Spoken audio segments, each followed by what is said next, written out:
Dikisahkan di suatu desa di Padang, tinggallah salah seorang saudagar kaya bernama Baginda Sulaiman.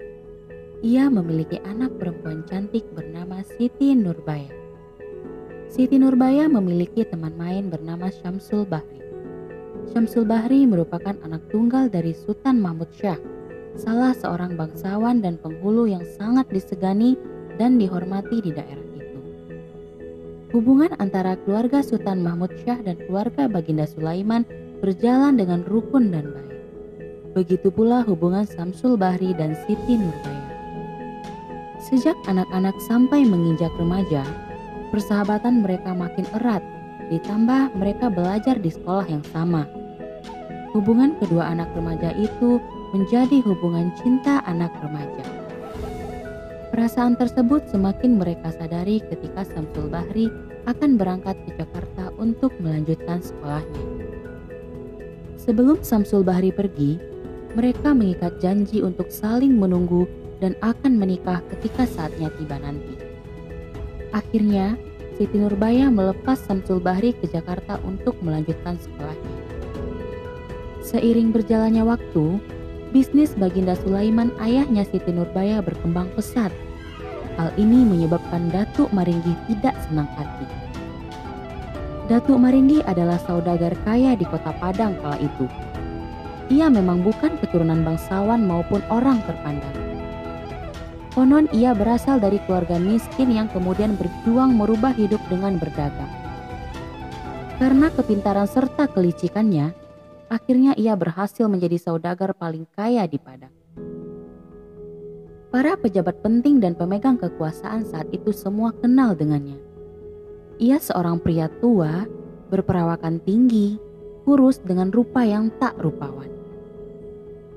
Namun, meski begitu ia sering kawin cerai karena kebanyakan istrinya hanya menginginkan hartanya saja. Begitupun ia sendiri, begitu melihat wanita cantik, langsung ingin menikahinya. Walaupun ia terkenal kikir, namun jika untuk urusan wanita, ia rela mengeluarkan uang banyak asalkan ia bisa mendapatkan wanita yang diinginkannya. Karena sifat tamaknya itu, ia tidak ingin kekayaan Baginda Sulaiman melebihinya. Ia menyuruh anak buahnya untuk membakar bangunan serta toko-toko milik Baginda Sulaiman. Hingga kebun kelapa milik Baginda Sulaiman dibuatnya rusak hingga tak berbuah lagi. Rencana Datuk Maringgi berhasil. Baginda Sulaiman akhirnya jatuh miskin. Namun, Baginda Sulaiman tidak tahu bahwa semua peristiwa pembakaran dan perusakan tersebut adalah perbuatan Datuk Maringgi. Ia meminjam uang kepada Datuk Maringgi untuk memulai lagi usahanya. Datuk Maringgi memberikan pinjaman tersebut, namun harus dapat dilunasi dalam waktu 3 bulan. Karena sudah putus asa, Baginda Sulaiman pun menyanggupinya. Pada saat yang telah ditetapkan, Datuk Maringgi datang menagih janji. Namun Baginda Sulaiman tidak dapat melunasi hutangnya. Ternyata semua sudah direncanakan oleh Datuk Maringgi. Karena ia mengincar anak Baginda Sulaiman, yaitu Siti Nurbaya yang cantik dan masih muda, untuk dijadikan istrinya. Datuk Maringgi datang ke tempat Baginda Sulaiman dan mengancam akan melaporkan dan memenjarakannya jika hutangnya tidak segera dilunasi. Kecuali jika anaknya Siti Nurbaya menjadi istri mudanya. Baginda Sulaiman tahu jika Datuk Maringgi adalah seseorang yang gila perempuan dan mempunyai sifat yang jelek. Ia juga tidak mau anaknya menikah dengan Datuk Maringgi. Ia juga tahu anaknya sudah memiliki orang yang dicintainya, yaitu Syamsul Bahri. Namun ia juga bingung bagaimana menghadapi masalah ini. Jika Siti Nurbaya tidak menikah dengan Datuk Maringgi, maka ia akan dipenjarakan. Baginda Sulaiman pun menemui Siti Nurbaya dan berkata, "Aku pun juga berharap engkau dengan Syamsul, melihat engkau duduk bersama-sama dengan Syamsul kelak, karena Syamsul lah yang sebanding dengan engkau Nurbaya. Sekalipun aku tidak berniat memaksa engkau, jika engkau menolak, sudahlah, tak mengapa. Aku tahu bahwa engkau tidak suka dengan Datuk Maringgi. Pertama, umurnya telah tua. Kedua, karena rupanya yang tak elok. Ketiga, karena tabiatnya yang keji. Aku tahu hatimu hanya pada Samsul dan hatinya kepadamu. Biarlah harta yang masih ada ini hilang, ataupun aku masuk penjara sekalipun, asal jangan bertambah kesedihanmu. Baginda Sulaiman pun memilih untuk dipenjara karena ia tidak ingin putri tunggalnya menikah dengan Datuk Maringgi. Pada awalnya, Nurbaya memang tak mau diminta untuk menikah dengan Datuk Maringgi. Namun, ketika melihat ayahnya akan dibawa ke penjara, saat itulah Nurbaya keluar dari kamarnya dan mengatakan bersedia menjadi istri Datuk Maringgi, asalkan ayahnya tidak dipenjarakan. "Tunggu, jangan dipenjarakan ayahku. Aku bersedia menjadi istri Datuk Maringgi," teriak Siti Nurbaya. Akhirnya Siti Nurbaya pun dengan berat hati dan sedih terpaksa menerima lamaran Datuk Maringgi. Singkat cerita, Siti Nurbaya dan Datuk Maringgi akhirnya menikah. Siti Nurbaya dengan rasa sedih mengirimkan surat kepada Samsul Bahri. Membaca surat dari Siti Nurbaya, Samsul merasa sangat sedih dan hancur hatinya. Rasa cintanya yang sangat besar kepada Siti Nurbaya harus kandas seketika karena pernikahan yang terpaksa demi menolong ayah Siti Nurbaya. Walaupun begitu, Samsul tetap mencintai Siti Nurbaya. Suatu waktu ketika liburan sekolah tiba, Samsul pulang ke Padang. Dan sesampainya di sana, ia menyempatkan melihat Baginda Sulaiman yang ternyata sedang sakit. Pada saat itu, Siti Nurbaya juga sedang melihat ayahnya. Mereka pun bertemu tanpa direncanakan. Lalu mereka saling bercerita sambil mencurahkan isi hati mereka selama berpisah. Ketika sedang asyik bercerita, datanglah Datuk Maringgi. Ia menuduh Nurbaya dan Samsul telah melakukan perbuatan yang tidak pantas. Samsul menyangkalnya, maka terjadilah pertengkaran. Baginda Sulaiman berusaha turun ke bawah untuk melerai pertengkaran tersebut. Namun karena kondisinya yang kurang sehat, mengakibatkan Baginda Sulaiman jatuh dari tangga hingga menyebabkan Baginda Sulaiman meninggal. Ayah Samsul Bahri yang mendengar berita tersebut dari orang, merasa malu atas tuduhan Datuk Maringgi. Ia pun mengusir Samsul Bahri tanpa mau mendengarkan penjelasan dari Samsul. Samsul terpaksa kembali ke Jakarta.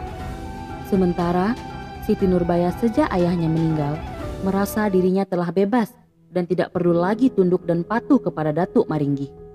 Ia pun pergi meninggalkan Datuk Maringgi dan meminta cerai. Sejak saat itu ia tinggal menumpang di rumah kerabatnya, Aminah. Siti Nurbaya pun menyusul Samsul Bahri ke Jakarta. Datuk Maringgi yang tidak rela Nurbaya meninggalkannya akhirnya mencari cara.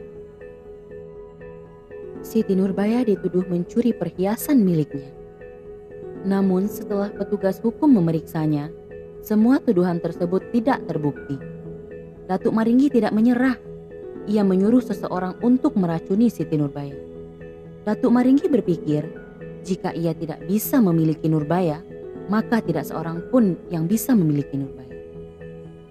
Sungguh, Datuk Maringgi adalah lelaki tua yang sangat jelek rupa dan memiliki sifat yang keji.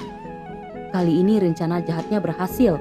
Akhirnya Siti Nurbaya meninggal karena diracuni. Berita kematian Siti Nurbaya pun juga sampai ke Samsul Bahri. Hatinya terasa hancur dan amat berduka dan merasa tak ingin hidup lagi. Dulu ia ditinggal nikah karena hutang. Kini wanita yang dicintainya meninggal karena diracun orang. Samsul Bahri yang sudah tidak memiliki tujuan hidup mencoba bunuh diri. Beruntung, temannya yang bernama Arifin berhasil menggagalkan aksi nekat tersebut. Lalu ia memberi nasihat kepada Samsul Bahri untuk tetap berjuang melanjutkan hidupnya. Namun berita yang sampai ke Padang, Samsul Bahri telah meninggal dunia. 10 tahun berlalu, Samsul Bahri telah menjadi serdadu kompeni berpangkat letnan saat itu. Ia sekarang dikenal dengan nama Letnan Mas. Sebenarnya ia menjadi serdadu kompeni hanyalah pelarian dari rasa hatinya yang hancur saat mendengar orang yang dicintainya telah meninggal. Ia sempat ragu ketika mendapat tugas memimpin pasukan untuk memadamkan pemberontakan yang terjadi di Padang. Bagaimanapun ia tidak dapat melupakan begitu saja tanah leluhurnya beserta kenangan pahit yang dialaminya. Ternyata pemberontakan tersebut didalangi oleh Datuk Maringgi. Dalam pertempuran melawan pemberontak, Letnan Mas mendapat perlawanan yang cukup sengit. Namun akhirnya ia berhasil menumpas termasuk menembak Datuk Maringgi hingga tewas. Namun Letnan Mas terluka parah karena sabetan pedang Datuk Maringgi pada bagian kepala, hingga terpaksa dirawat di rumah sakit. Saat itulah muncul keinginan Letnan Mas untuk bertemu sang ayah, Sultan Mahmud. Ternyata pertemuan antara Letnan Mas dan sang ayah itu merupakan pertemuan terakhir mereka. Setelah Letnan Mas mengatakan kepada ayahnya bahwa ia adalah Samsul Bahri, ia menghembuskan nafas terakhirnya di hadapan sang ayah. Ayahnya sangat terpukul dengan kepergian Samsul Bahri untuk selamanya. Rasa sedih yang mendalam itu menyebabkan ia sakit. Anaknya yang telah lama tak bertemu, kini meninggal di hadapannya. Dan esok harinya Sultan Mahmud Syah pun meninggal menyusul anaknya. Begitulah kisah Siti Nurbaya, cerita romansa anak manusia yang berakhir tidak bahagia. Sebesar-besarnya rasa cinta di antara mereka, namun manusia hanya bisa berencana. Pada akhirnya takdir Tuhan yang menentukan.